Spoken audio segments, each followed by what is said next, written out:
Joyimiz zudlik bilan sotiladi. To'rtko'l tuman markazida avvalgi O'zbekiston ko'cha, hozirgi Birdamlik ko'chasi. Mana qo'mishlar ahli yashab o'tiribdi. Joy ham qo'shni oldi endi. Qo'mishlar ahli yashab o'tiribdi. Bemalol kelib ko'rib olaverasizlar, xudo xolasa. Mana Navoiy ko'chada aylangan yerda yap tarafi bo'ladi, ikkinchi joy.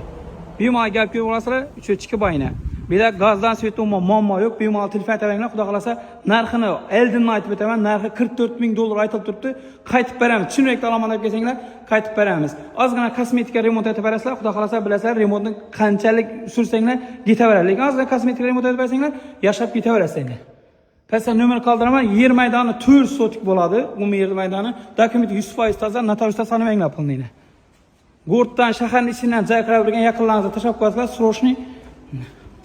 Bemalol pastdan nomer qoldiraman, telefon aytib kelaverasizlar. Dokumenti 100% toza, xudo xolasa. Joylarim ajoyibga po'shim kelamiz. Ozgina kosmetika ko'na remontini turibdi, kosmetika remont kerak. Bo'lgani shuni. Yaqinda joy olaman, shahardan joy olaman degan yaqinlaringizga tashlab qo'yasizlar. Meni belada bilasizlar, suyetdan gazdan muammo yo'q edi. Devorlari oydiyni. Xo'sanglar ozgina kosmetika remont etib bersizlar, yaxshi bersizlar, klap-suyuklab. Shunday. Joylarim zakonni sostanada. Ozgina remont etib bersanglar, ko'p remont emas, ozgina remont yaxshi berasizlar. Surtsanglar ketaveradi joy. Agar remont bo'lganda bilasizlar, narxi challa bo'lishini o'zlaringiz yaxshi bilasizlar.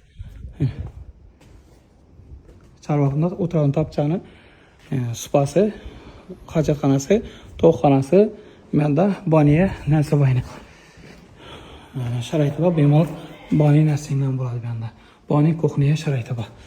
Bas berasa, xudo xolasa pastga nomer qoldiraman, srochniy bog'lansizlar, kelishib qaytib beramiz, xudo xolasa. Kim olaman desa, chinakam olaman dena, kelishib qaytib beramiz, xudo xolasa joyimiz. Pastga nomer 95 bilan 705 99 99 bemalol telefon berasizlar.